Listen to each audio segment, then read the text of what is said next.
ಈ ಬಜೆಟನ್ನು ನೋಡಿದಾಗ ನಿಮ್ಗೆ ಏನು ಅನಿಸುತ್ತೆ? ಇದರ ಅನುಷ್ಠಾನ ಸಾಧ್ಯವಾ? 17 ವರ್ಷಗಳಿಂದ ಯಾವ ರೀತಿ CLP ಲೀಡರ್ಶಿಪ್ ಬಿಟ್ಕೊಟ್ಟಿಲ್ವೋ, ಈ ಆರ್ಥಿಕ ಇಲಾಖೆನ ಯಾವತ್ತೂ ಬಿಟ್ಕೊಟ್ಟಿಲ್ಲ. ಉಚಿತ, ಖಚಿತ, ನಿಶ್ಚಿತ ಅಂತ 5 ಗ್ಯಾರಂಟಿಗಳು ಘೋಷಣೆ ಮಾಡಿಬಿಟ್ರು. 2.5 ವರ್ಷಗಳ ಕಾಲ ಅದು ಕೊಳ್ಳಲಾಟದಲ್ಲಿ ಸಿಕ್ಕಾಕೊಂಡ್ಬಿಟ್ರು.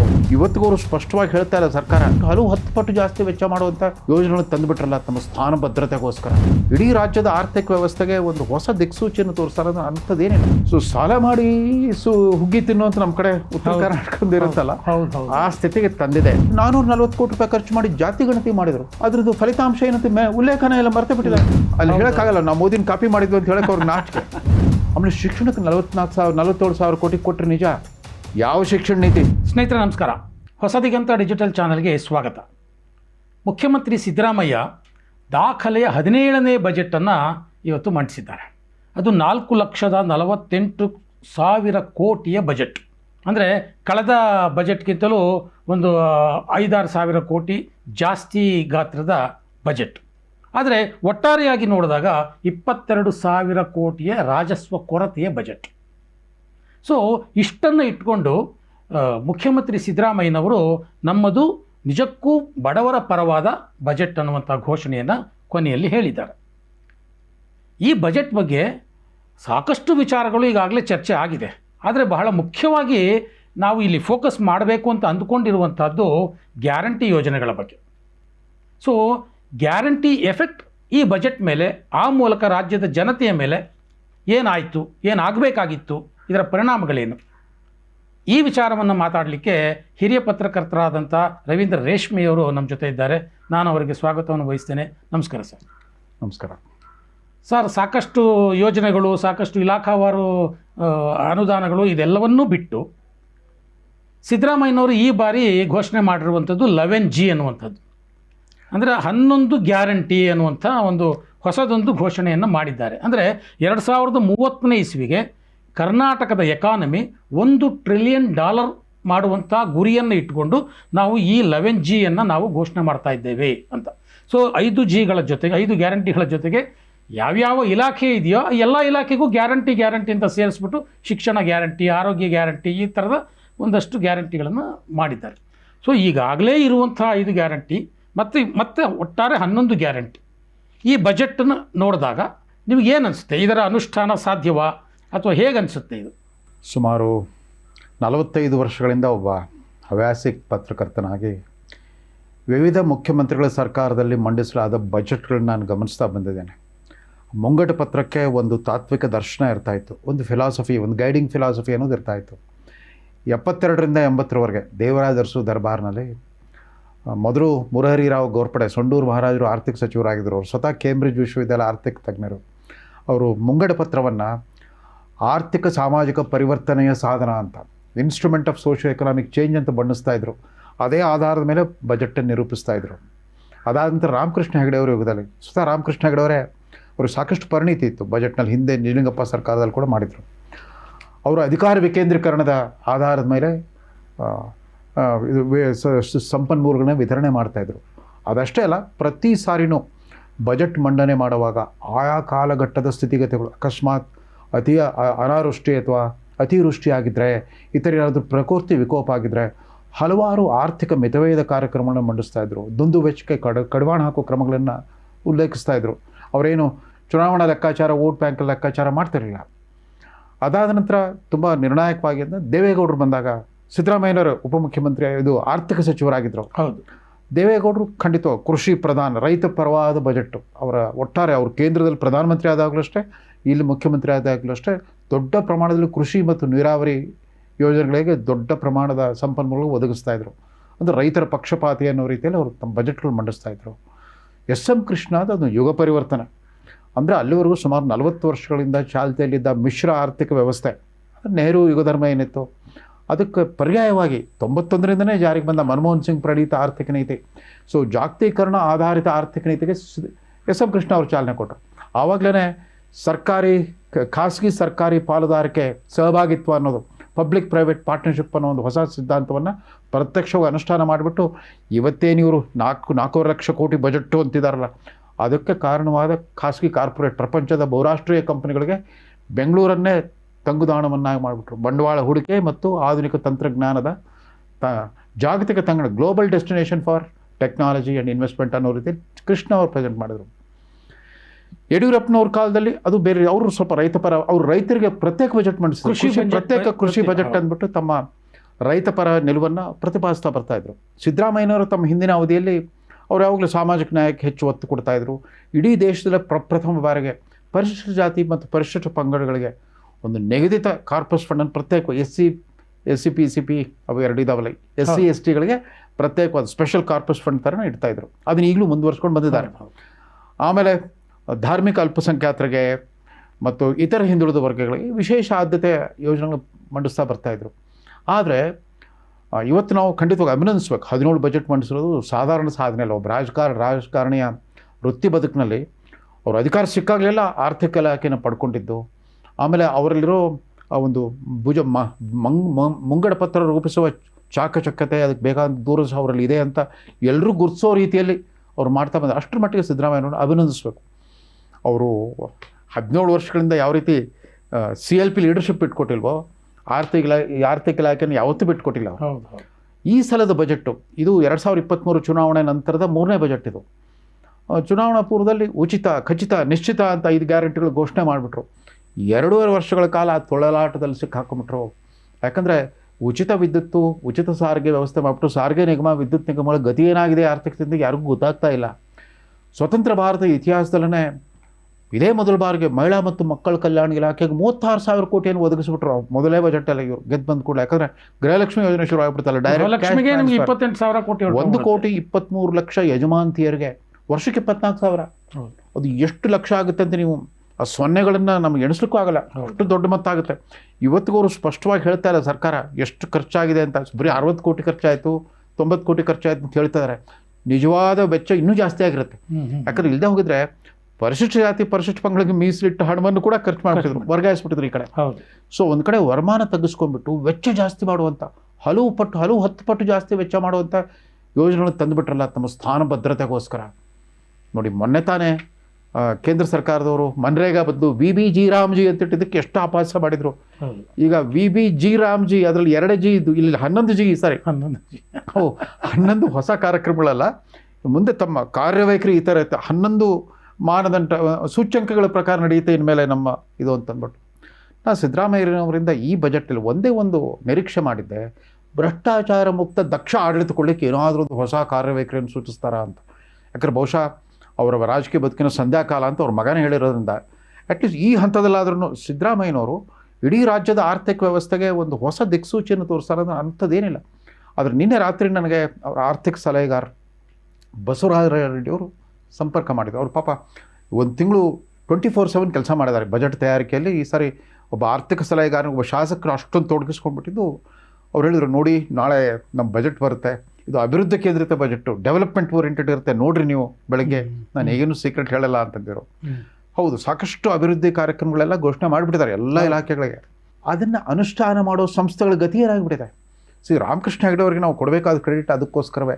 ಅಧಿಕಾರ ವಿಕೇಂದ್ರೀಕರಣ ನಿಜವಾದ ಅರ್ಥದಲ್ಲಿ ಅಬ್ದುಲ್ ನಜೀರ್ ಸಾಬ್ ತಂದ ಜಿಲ್ಲಾ ಪರಿಷತ್ ಮತ್ತು ಮಂಡಲ್ ಪಂಚಾಯತ್ ವ್ಯವಸ್ಥೆ, ಗ್ರಾಮೀಣ ಕರ್ನಾಟಕದಲ್ಲಿ ಒಂದು ಸಶಕ್ತವಾದ ಪಂಚಾಯತ್ ರಾಜ್ ವ್ಯವಸ್ಥೆ ಇತ್ತು. ಸರ್ಕಾರದ ಎಲ್ಲ ಕಾರ್ಯಕ್ರಮಗಳು, ಗ್ರಾಮೀಣ ಅಭಿವೃದ್ಧಿ, ಕೃಷಿ, ನೀರಾವರಿ ಎಲ್ಲ ಕಾರ್ಯಕ್ರಮಗಳ ಅನುಷ್ಠಾನ ಆ ಪಂಚಾಯತ್ಗಳ ಮೂಲಕ ನಡೀತು, ಚುನಾಯಿತ ಸಂಸ್ಥೆಗಳ ಮೂಲಕ ನಡೀತಾ ಇತ್ತು. ಅದೇ ರೀತಿ ಸ್ಥಳೀಯ ಸಂಸ್ಥೆಗಳು, ರಾಜೀವ್ ಗಾಂಧಿ ಅವರು ತಂದ 74ನೇ ತಿದ್ದುಪಡಿ ನಂತರ ಮುನ್ಸಿಪಾಲ್ಟಿಗಳು ಮತ್ತು ಕಾರ್ಪೊರೇಷನ್ ಕೂಡ ಸಶಕ್ತ ಸಂಸ್ಥೆಗಳಾಗಬೇಕಾಗಿತ್ತು. ಇವರೇನು ಮಾಡಿಬಿಟ್ಟಿದ್ದಾರೆ ವ್ಯವಸ್ಥೆ ಬೇರೆ ಬೇರೆ ಕಾಲಘಟ್ಟದಲ್ಲಿ. ಇವರೊಬ್ಬರೇ ಅಲ್ಲ, ಇವರ ನಿಕಟಪೂರ್ವ BJP ಮಂತ್ರಿಮಂಡಲ ಕೂಡ ಹಾಗೆಯೇ ಬರ್ತಾ ನಮ್ಮ ಶಾಸಕರು, ಮಂತ್ರಿಗಳು ಆ ಸ್ಥಳೀಯ ಸಂಸ್ಥೆಗಳನ್ನು ದುರ್ಬಲಗೊಳಿಸ್ಬಿಟ್ಟು, ನಿಶಕ್ತ ಮಾಡಿಬಿಟ್ಟು ಎಷ್ಟು ಕಾರ್ಯಕ್ರಮ ಘೋಷಣೆ ಮಾಡಿದ್ರೆ ಏನು ಬಂತು, ಅನುಷ್ಠಾನ ಮಾಡಲಿಕ್ಕೆ ಯಾರು, ಮಾನಿಟರಿಂಗ್ ಮಾಡಲಿಕ್ಕೆ ಯಾರಿದ್ದಾರೆ? ಬೆಂಗಳೂರು ಮಹಾನಗರ ಪಾಲಿಕೆ ಚುನಾವಣೆ ನಡೆದು ಯಾವತ್ತು ನಡೀತು ಅಂತ ಮರ್ತೇ ಹೋಗ್ಬಿಟ್ಟಿದೆ. ಅಷ್ಟೊತ್ತಿಗಾಗಲೇ ಅದನ್ನು ವಿಭಜನೆ ಮಾಡಿಬಿಟ್ಟು ಮಹಾನಗರ ಪಾಲಿಕೆ ಹೋಗ್ಬಿಟ್ಟು ಗ್ರೇಟರ್ ಬೆಂಗಳೂರು, ಬೃಹನ್ ಬೆಂಗಳೂರು ಮಹಾನಗರ ಪಾಲಿಕೆ ಆಗ್ತಾಯಿದೆ, 5 ಮಹಾನಗರ ಪಾಲಿಕೆಗಳು. ಆ ಚುನಾವಣೆಯನ್ನು ನಡೆಸ್ತಾರೋ ಇಲ್ಲ ಅದು ಆತಂಕ ಬರ್ತಾ ಇದೆ. ಹೀಗಾಗಿ ಇವುಗಳ ಅನುಷ್ಠಾನ ಯಾವ ರೀತಿ ಮಾಡ್ತಾರೆ? ಈಗ 48,004 ಕೋಟಿ ಬಜೆಟ್ಟು, ಅದರಲ್ಲಿ 1,37,00,000 ಸಾರ್ವಜನಿಕ ಸಾಲ. ಒಟ್ಟು ಸಾಲದ ಪ್ರಮಾಣ 8 ಲಕ್ಷ ದಾಟಿದೆ. 8,34,000 ಕೋಟಿಯಷ್ಟು ದಾಟಿಬಿಟ್ಟಿದೆ. ಸೊ ಸಾಲ ಮಾಡಿ ಹುಗ್ಗಿ ತಿನ್ನುವಂತ ನಮ್ಮ ಕಡೆ ಉತ್ತರ ಕರ್ನಾಟಕದ ಇರುತ್ತಲ್ಲ, ಆ ಸ್ಥಿತಿಗೆ ತಂದಿದೆ. ಆಮೇಲೆ ಇದು ಹೇಳ್ತಾರೆ, ಬೆಂಗಳೂರು ಇವತ್ತು ಇಡೀ ದೇಶದಲ್ಲೇ IT, BT, ಆರ್ಟಿಫಿಷಿಯಲ್ ಇಂಟೆಲಿಜೆನ್ಸ್ ಎಲ್ಲದರ ಎಲ್ಲದರಲ್ಲೂ ಮೇಲ್ಗೈ ಸಾಧಿಸಿದೆ ಅಂತ. ಹೌದು ಹೌದು. ಅದು ಸಾಧಿಸ್ಲಿಕ್ಕೆ ಇವರು ಸರ್ಕಾರದ ಇಲಾಖೆಗಳ ಕಾರಣ ಅಲ್ಲ. ಜಾಗತೀಕರಣದ ಯುಗದಲ್ಲಿ ಬೆಂಗಳೂರಿನಲ್ಲಿ ಬಂದು ತಮ್ಮ ಅಂಗಡಿಗಳನ್ನು ತೆಗೆದ್ರಲ್ಲ ಬಹುರಾಷ್ಟ್ರೀಯ ಕಂಪ್ನಿಗಳು, ಪ್ರಪಂಚದ ಎಲ್ಲ ರಾಷ್ಟ್ರಗಳ ಬಹುರಾಷ್ಟ್ರೀಯ ಕಂಪ್ನಿಗಳು, ಅವರು ಒಂದು ಹೊಸ ಕಾಯಕ ಸಂಸ್ಕೃತಿಯನ್ನು ತಂದರು. ಇವ್ರು ನೋಡಿ, ಇವತ್ತು ಪ್ರಾಸಂಗಿಕವಾಗಾದರೂ ಇದಕ್ಕೆ ಕಾರಣೀಭೂತರಾದ ಡಾಕ್ಟರ್ ಮನಮೋಹನ್ ಸಿಂಗ್ರನ್ನು ನೆನೆಸ್ಕೋಬೋದಾಗಿತ್ತು. ಒಬ್ಬ ಕಾಂಗ್ರೆಸ್ ಮುಖ್ಯಮಂತ್ರಿ ಆಗಿಬಿಟ್ಟು ಈಗ 2 ವರ್ಷಗಳ ಹಿಂದೆ ಅವ್ರ ಪಾಪ ತೀರ್ಕೊಂಡ್ರು, 1.5 ವರ್ಷದಿಂದ ಮನಮೋಹನ್ ಸಿಂಗ್ ಅವರು. ಪ್ರಾಸಂಗಿಕವಾಗಿ ಅದು ನೆನಪಿಸ್ಕೊಳ್ಳೋದಿಲ್ಲ. ಜಾಗತೀಕರಣದ ಸಾಧಕ ಬಾಧಕಗಳ ಬಗ್ಗೆ ಎಂದೂ ಚರ್ಚೆ ಮಾಡಿಲ್ಲ. 16 ಬಜೆಟ್ನಲ್ಲೂ ಮಾಡಿರಲಿಲ್ಲ, 17ನೇ ಬಜೆಟ್ನಲ್ಲೂ ಮಾಡಿಲ್ಲ. ಮತ್ತೆ ಅದೇ ಗ್ಯಾರಂಟಿಗಳ ಮೇಲೆ ಇವ್ರದ್ದು ಫೋಕಸ್. ಸ್ಥಾನ ಭದ್ರತೆ ಗ್ಯಾರಂಟಿ ಬೇಕು. ಆಮೇಲೆ ನೋಡಿ, ಸ್ಥಳೀಯ ಸಂಸ್ಥೆಗಳನ್ನು ದುರ್ಬಲಗೊಳಿಸೋರು ಅಂತ ಹೇಳಿದಲ್ಲ, ಎಷ್ಟು ಮಟ್ಟಿಗೆ ಅಂತಂದ್ರೆ ಒಬ್ಬ ಗ್ರಾಮ ಪಂಚಾಯಿತಿ ಅಧ್ಯಕ್ಷ ಮತ್ತು ಉಪಾಧ್ಯಕ್ಷನ ಅಧಿಕಾರಾವಧಿ ಕೂಡ ಗ್ಯಾರಂಟಿ ಇಲ್ಲ. ಅಲ್ಲೂ ಪವರ್ ಶೇರಿಂಗ್ ಅಂತ ಒಳ ಒಪ್ಪಂದ ಆಗಿರುತ್ತಂತೆ. 1 ವರ್ಷ, 10 ತಿಂಗಳು, 6 ತಿಂಗಳು. ಅದು ಸ್ಥಳೀಯ ಗ್ರಾಮ ಪಂಚಾಯತಿ ಇವತ್ತು ರಾಜ್ಯ ಮಟ್ಟಕ್ಕೆ ಅದೇ ಬಂದ್ಬಿಡ್ತು. ಅವ್ರದೇ ಸ್ಥಾನ. ಪವರ್ ಶೇರಿಂಗ್ ಆಯ್ತೋ ಇಲ್ಲೋ ಆ ಚರ್ಚೆಯಲ್ಲಿ 2.5 ವರ್ಷ ಕಳೆದ್ಬಿಟ್ಟು ಈ ಬಜೆಟ್ ಮಂಡಿಸಿದ್ದಾರೆ. ಸಮಾಜ ಕಲ್ಯಾಣ, ಸಾಮಾಜಿಕ ನ್ಯಾಯ ಅಂತ ಹೇಳ್ತಿದ್ರಲ್ಲ, 440 ಕೋಟಿ ರೂಪಾಯಿ ಖರ್ಚು ಮಾಡಿ ಜಾತಿ ಗಣತಿ ಮಾಡಿದ್ರು. ಅದ್ರದ್ದು ಫಲಿತಾಂಶ ಏನಂತೆ ಉಲ್ಲೇಖನ ಎಲ್ಲ ಮರ್ತು ಬಿಟ್ಟಿದ್ದಾರೆ. ಮರ್ತು ಬಿಟ್ರ ಅಥವಾ ಬುದ್ಧಿಪೂರ್ವಕವಾಗಿ ಅದನ್ನ ಹಂಗೆ ಇಟ್ಟರೆ ಬದಿ ಗೊತ್ತಿದ್ರೆ ಗೊತ್ತಾಗ್ತಾ ಇಲ್ಲ. ಅದನ್ನ ಬಹಳ ಸಂಭ್ರಮದಿಂದ ಘೋಷಣೆ ಮಾಡಬಹುದಾಗಿತ್ತು. ಜಾತಿ ಗಣತಿ ಮಾಡಿಸಿದ್ವಿ, ಇಷ್ಟೆಲ್ಲ ವರದಿ ಮಂಡನೆ ಆಗುತ್ತೆ, ಅನುಷ್ಠಾನ ಮಾಡುತ್ತೆ ಅಂತ ಹೇಳ್ಬೇಕು. ಅದೂ ಇಲ್ಲ. 56,000 ಸರ್ಕಾರಿ ಉದ್ಯೋಗಗಳ ಭರ್ತಿಗೆ ಚಾಲನೆ ಕೊಟ್ಬಿಟ್ಟಿದ್ದೇವೆ ಅಂತಂದ್ರು. ಮೊನ್ನೆ ತಾನೇ ಕ್ಯಾಬಿನೆಟ್ ಮೀಟಿಂಗ್ನಲ್ಲಿ ಮೀನಾಮೇಷ ಮಾಡಿಬಿಟ್ಟು 15% ಇಳಿಸ್ಬಿಟ್ಟಿದೀವಿ ಅಂತ ಹೇಳ್ಬಿಟ್ರು ಮೀಸಲಾತಿ. ನೋಡಿ, ಬಿಜೆಪಿ 4 ವರ್ಷಗಳಿಂದ ಪರಿಶಿಷ್ಟ ಜಾತಿಗಳಿಗೆ 17%, ಪರಿಶಿಷ್ಟ ಪಂಗಡಗಳಿಗೆ 7%, 24% ಮೀಸಲಾತಿ ಸಿಗ್ತಾ ಇತ್ತು. 4 ವರ್ಷಗಳ ಕಾಲ ಇಂಜಿನಿಯರಿಂಗ್, ಮೆಡಿಕಲ್ ಪದವಿ ಪ್ರವೇಶಕ್ಕೆ ಮತ್ತು ಈ ಸರ್ಕಾರಿ ನೇಮಕಾತಿಗಳೆಲ್ಲ ನಡ್ಕೊಂಡು ಬರ್ತಾ ಇತ್ತು. ಈಗ ಇದ್ದದ್ದನ್ನು ಕಡಿಮೆ ಮಾಡಿದೀವಿ ಅಂತ ಹೇಳ್ತಾ ಇದ್ದಾರೆ. ಅದ್ರ ಗತಿ ಏನು ಮುಂದೆ? ಅದಾದ್ರೂ ಒಂದು ಆತ್ಮವಿಶ್ವಾಸ ಇವತ್ತು ಘೋಷಣೆ ಮಾಡ್ಬೋದು. ಯಾಕಂದ್ರೆ ನಿನ್ನೆ ಕ್ಯಾಬಿನೆಟ್ ಮೀಟಿಂಗ್ನಲ್ಲಿ ಭಾಳ ಗಂಭೀರವಾದ ಚರ್ಚೆ ನಡೀತಿ, ಇತ್ಯಾದಿ ಕೇಳಿದ್ವಿ. ಅದೂ ಬರಲಿಲ್ಲ. ಇವರು ಭಾಳ ಅಚ್ಚುಮೆಚ್ಚಿನ ವಿಚಾರಗಳು, ಸಾಮಾಜಿಕ ನ್ಯಾಯ, ಜಾತಿ ಮೀಸಲಾತಿ ಹೇಳ್ತಾ ಇರ್ತಾರಲ್ಲ, ಒಂದು ಖಚಿತವಾದ ಘೋಷಣೆ ಬರುತ್ತೆ ಅಂದ್ಕೊಂಡು ನಾವು ಇದ್ಯಾವ ಜಾತಿ ಗಣತಿ ನಡೆಸಿದ್ರಲ್ಲ ಅದು ವರದಿ ಕೊಡ್ತಾರೇನೋ ಅಂತಂದ್ಬಿಟ್ಟು ಇಲ್ಲ, ಅದ್ರ ಬಗ್ಗೆ ಉಲ್ಲೇಖನ ಇಲ್ಲ. ಆಮೇಲೆ ಈ ಒಳ ಮೀಸಲಾತಿ ಬಗ್ಗೆ ಏನಾದ್ರು ನಿಲುವು, 56,000 ನೇಮಕಾತಿ ಭರ್ತಿ ಮಾಡೋದಿದೆ ಅಲ್ಲ, ಅದಕ್ಕೆ ಸಂಬಂಧಪಟ್ಟು ಏನಾದ್ರು ಮಾಡ್ತಾರೆ ಅಂದ್ರೆ ಅದೂ ಇಲ್ಲ. ಆಮೇಲೆ ಯಥಾ ಪ್ರಕಾರ ಈ ಸಾರಿನೂ ಗೃಹಲಕ್ಷ್ಮಿಗೆ 28,000 ಕೋಟಿ ಕೊಟ್ಬಿಟ್ಟಿದ್ದಾರೆ. ಅಂದರೆ ಇಡೀ ಮಂತ್ರಿಮಂಡಲದಲ್ಲಿ ಇವತ್ತು PWD ಸಚಿವ, ನೀರಾವರಿ ಸಚಿವ ಅಥವಾ ವಿದ್ಯುತ್ ಖಾತೆ ಸಚಿವರಿಗಿಂತ Lakshmi Hebbalkar most powerful minister. ಅವ್ರಿಗಿರೋಷ್ಟು ಬಜೆಟ್ ಬೇರೆ ಯಾವ ಖಾತೆ ಇಲ್ಲ. ಶಿಕ್ಷಣಕ್ಕೆ 47,000 ಕೋಟಿ ಕೊಟ್ಟಿದ್ದೀವಿ. ಅದು ಕೂಡ 11 ಗ್ಯಾರಂಟಿಗಳಲ್ಲಿ ಶಿಕ್ಷಣ ಗ್ಯಾರಂಟಿ. ಅದು ಸರಿ. ಇವತ್ತು ಜನ ನಿರೀಕ್ಷೆ ಮಾಡಿದ್ದು ಕೇವಲ 4 ಗ್ಯಾರಂಟಿಗಳನ್ನು: ಗುಣಮಟ್ಟದ ಶಿಕ್ಷಣ, ಗುಣಮಟ್ಟದ ಉದ್ಯೋಗ, ಗುಣಮಟ್ಟದ ವಸತಿ ಮತ್ತು ಗುಣಮಟ್ಟದ ಆರೋಗ್ಯ ಸೇವೆ. ಸರ್ಕಾರಿ ಶಾಲೆ ಕಾಲೇಜುಗಳ ಸ್ಥಿತಿ ಏನಾಗಿದೆ? ಇವರೇನೇ ಕಳೆದ ವರ್ಷ ಒಂದು ಸಚಿವ ಸಂಪುಟದ ಉಪಸಮಿತಿ ನೇಮಿಸ್ಬಿಟ್ಟು 9 ವಿಶ್ವವಿದ್ಯಾಲಯಗಳು ಮುಚ್ಚೋ ಯೋಜನೆ ಒಂದು ಇಟ್ಕೊಂಡಿದ್ದಾರೆ. ಕಾರ್ಯ ಯೋಜನೆ ಇದೆ ಅವರಲ್ಲಿ. ಅದೇನಾಯ್ತು? ಅದ್ರ ಬಗ್ಗೆ ವಿಶ್ವವಿದ್ಯಾಲಯ ಇದೇ ಥರ ಮುಂದುವರಿತಾವ ಅಥವಾ ಬಂದ್ ಮಾಡ್ತಾರ? ಶಿಕ್ಷಕರ ನೇಮಕಾತಿ ಕೂಡ ಆಗಿಲ್ಲ. ಆಮೇಲೆ ಎಲ್ಲ ಕಡೆ ವಿಶ್ವವಿದ್ಯಾಲಯಗಳಲ್ಲಿ ಇವತ್ತು ಕಾಯಂ ಅಧ್ಯಾಪಕರುಗಳೇ ಇಲ್ಲ, ಪ್ರಾಧ್ಯಾಪಕರುಗಳೇ ಇಲ್ಲ. ಇವರು ಹಿಂದಿನ ಅವಧಿಯಲ್ಲಿ ಭಾರಿ ಬಾಜಾ ಭಜಂತ್ರಿಯೊಂದಿಗೆ doctor Ambedkar school of economics ಅದನ್ನು ನಾಗರ್ಬಾಲ್ನ ಜ್ಞಾನ ಭಾರತಿಯಲ್ಲಿ ಸ್ಥಾಪನೆ ಮಾಡಿದರು. ಅದಕ್ಕೋಸ್ಕರ 170 ಕೋಟಿ ವೆಚ್ಚದಲ್ಲಿ ಅದ್ಭುತವಾದ ಒಂದು ಕ್ಯಾಂಪಸ್ ಎಲ್ಲ ಕಟ್ಸ್ಕೊಬಿಟ್ರು. ಬಿಲ್ಡಿಂಗ್ ಇದೆ, ಕಾಯಂ ಅಧ್ಯಾಪಕರೇ ಇಲ್ಲ ಅಲ್ಲಿ. ಒಬ್ಬ ವೈಸ್ ಚಾನ್ಸಲರ್ ಬಿಟ್ಟರೆ ಇನ್ಯಾರೂ ಕಾಯಂ ಪ್ರಾಧ್ಯಾಪಕರಿಲ್ಲ. ಅವನ್ನೆಲ್ಲ ಹೆಂಗೆ ನಡೆಸ್ತಾರೆ? ಅದು ಆರೋಗ್ಯ ಇಲಾಖೆನೂ ಹಾಗೆ ಆಗಿದೆ. ದೊಡ್ಡ ಬಿಲ್ಡಿಂಗ್ಗಳು, ಹೌದು, ಅಲ್ಲಿ ಆಸ್ಪತ್ರೆಗಳಲ್ಲಿ ಸೌಲಭ್ಯಗಳಿಲ್ಲ. MRI scan. ಕಳೆದ ವಾರ ಬಹಳ ಆಘಾತಕಾರಿ ಸುದ್ದಿಯನ್ನು ಕೇಳಿದ್ವಲ್ಲ, 12 ಜಿಲ್ಲಾ ಆಸ್ಪತ್ರೆಗಳಲ್ಲಿ ಸ್ಕ್ಯಾನಿಂಗ್ ನಿಂತು ಹೋಗ್ಬಿಟ್ಟಿದೆ ಅಂತ. ಯಾಕಂದ್ರೆ ಅವ್ರಿಗೆ 146 ಕೋಟಿ ಬಾಕಿ ಉಳಿಸ್ಕೊಂಡ್ಬಿಟ್ಟಿದ್ದಾರೆ ಅಂತ ಯಾವುದೋ ಖಾಸಗಿ ಕಂಪನಿಗೆ. ಅಂದರೆ ಆ ಸ್ಥಿತಿ ಇವತ್ತು ಸರ್ಕಾರಿ ಶಾಲೆ, ಸರ್ಕಾರ ಒಳ್ಳೆ ಸರ್ಕಾರ, ಕೆಟ್ಟ ಸರ್ಕಾರ ಅನ್ನೋದಕ್ಕೆ ಈ ಆರ್ಥಿಕ ತಜ್ಞರನ್ನು ಬಿಟ್ಬಿಡಿ. ಜನರ ದೃಷ್ಟಿಯಲ್ಲಿ ಯಾವ ಸರ್ಕಾರ, ಸರ್ಕಾರಿ ಶಾಲೆ, ಸರ್ಕಾರಿ ಆಸ್ಪತ್ರೆ, ಸರ್ಕಾರಿ ಬಸ್ಸು, ಇವುಗಳು 3 ಚೆನ್ನಾಗಿ ನಡೆಸ್ಕೊಂಡಿರುತ್ತೋ ಅದು ಒಳ್ಳೆ ಸರ್ಕಾರ. ಸಹಜವಾಗಿ ಇವತ್ತು ಬೆಂಗಳೂರಿನಲ್ಲಿ ಭಾಳ ಜಗಮಗಿಸೋ ಬಸ್ಸುಗಳನ್ನು ಖರೀದಿ ಮಾಡ್ತಾನೆ ಇರ್ತಾರೆ, ಹೊಸ ಬಸ್ಗಳನ್ನು ಖರೀದಿ ಮಾಡ್ತಿರ್ತಾರೆ, ವಾಯುವಜ್ರ ಇವೆಲ್ಲ ಓಡಾಡ್ತಿರುತ್ತೆ. ಗ್ರಾಮೀಣ ಪ್ರದೇಶದ ಬಸ್ಸುಗಳ ಸ್ಥಿತಿ, ಬಸ್ ಸ್ಟ್ಯಾಂಡ್ಗಳ ಸ್ಥಿತಿ ಕ್ರಮೇಣ ಕುಸಿತಾ ಇದೆ. ಯಾಕಂದರೆ ಈ ಗ್ಯಾರಂಟಿಗಳ ಒತ್ತಡದಿಂದ ಮೇಂಟೆನೆನ್ಸ್ ಆಗ್ತಾ ಇಲ್ಲ ಅಲ್ಲಿ. ಬಟ್ ಆನ್ ಪೇಪರ್ಸು ಸಾರಿಗೆ ಇಲಾಖೆ ತನ್ನ ಆದಾಯ ಸಂಗ್ರಹ ಗುರಿಯನ್ನು ತಲುಪಿದೆ. ಎಲ್ಲಿಂದ ಸಾಧ್ಯ? ಇತ್ತೀಚೆಗೆ ತಾನೇ ಜಾಹೀರಾತು ಕೊಟ್ಟು 500 ಕೋಟಿ ಉಚಿತ ಟಿಕೆಟ್ಗಳನ್ನ ನಾವು ವಿತರಣೆ ಮಾರಿದ್ವಿ ಅಂತ ಹೇಳ್ತಾರೆ. ಉಚಿತ ಟಿಕೆಟ್ಗಳಿಂದ ಆದಾಯ ಎಲ್ಲಿ ಬರುತ್ತೆ? ವರಮಾನವಿಲ್ಲದೆ ಅದು ನಷ್ಟ ಆಗಿದೆ ಅಂತ ಹೇಳಲಿಲ್ಲ. 500 ಕೋಟಿ ಉಚಿತ ಟಿಕೆಟ್ ಮಾರಾಟ ನಷ್ಟ ಆಯಿತು, ಅದೊಂದು ದಾಖಲೆ ಅನ್ನೋ ರೀತಿಯಲ್ಲಿ ಜಾಹೀರಾತು. ಆಮೇಲೆ ಜಾಹೀರಾತುಗಾಗಿ ಎಷ್ಟು ಖರ್ಚು ಮಾಡ್ತಾ ಬಂದಿದ್ದಾರೆ ಅಂತಂದು. ಕೇಂದ್ರ ಸರ್ಕಾರದ ವಿರುದ್ಧ ನಮಗೆ ತಾರತಮ್ಯ ಮಾಡ್ತಿದೆ, ಪ್ರತಿಭಟನೆ ಮಾಡ್ತೀವಿ, ಆ ಪ್ರತಿಭಟನೆಗೆ ಒಂದು ಜಾಹೀರಾತು ಕೊಡ್ತಾರೆ. ಆ ಪ್ರತಿಭಟನೆ ಮಾಡಿದ್ಮೇಲೆ ಒಂದು ಜಾಹೀರಾತು ಕೊಡ್ತಾರೆ. ಅದೊಂದು ಸಾಧನೆ ಅನ್ನೋ ರೀತಿಯಲ್ಲಿ ಇವರು ಆಡಳಿತ ಅಂದ್ರೆ ಆಂದೋಲನ ಜೀವಿಗಳಾಗ್ಬಿಟ್ರು. ಆಮೇಲೆ ಮೊನ್ನೆ ತಾನೇ ರಾಷ್ಟ್ರಪತಿ ಭವನದಲ್ಲಿ ಎಡ್ವರ್ಡ್ ಲುಟಿಯನ್ಸ್ ಬ್ರಿಟಿಷ್ ಆರ್ಕಿಟೆಕ್ಟ್ ಅವರ ಪುತ್ಥಳಿಯನ್ನು ತೆಗೆದುಬಿಟ್ಟು ಅದರಲ್ಲಿ ರಾಜಾಜಿಯವ್ರ ಪುತ್ಥಳಿ ಸ್ಥಾಪನೆ ಮಾಡೋದಕ್ಕೆ ಮೇಲಿಂದ ಕೆಳಗೆ ಕಾಂಗ್ರೆಸ್ಸಿಗರೆಲ್ಲ ಅಪಹಾಸ್ಯ ಮಾಡಿದರು. ಏನಿದು ಸಾಮ್ರಾಜ್ಯಶಾಹಿ ಕುರು ಅಂತ ಅಂದ್ಬಿಟ್ಟು ಇತಿಹಾಸವನ್ನು ಅಳಿಸ್ತಿದ್ದಾರೆ, ಅದು ಮಾಡ್ತಿದ್ದಾರೆ. ಇವತ್ತು ತಾವೇ ವಿಕ್ಟೋರಿಯಾ ಆಸ್ಪತ್ರೆಗೆ ಶಾಂತವರಿ ಗೋಪಾಲ್ ಗೌಡ್ರ ಹೆಸರಿಟ್ಟಿದ್ದಾರೆ. ಅಷ್ಟರ ಮಟ್ಟಿಗೆ ಅಲ್ಲಿ ಹೇಳೋಕ್ಕಾಗಲ್ಲ ನಾವು ಮೋದಿನ ಕಾಪಿ ಮಾಡಿದ್ವಿ ಅಂತ ಹೇಳಕ್ಕೆ ಅವ್ರಿಗೆ ನಾಚಿಕೆ.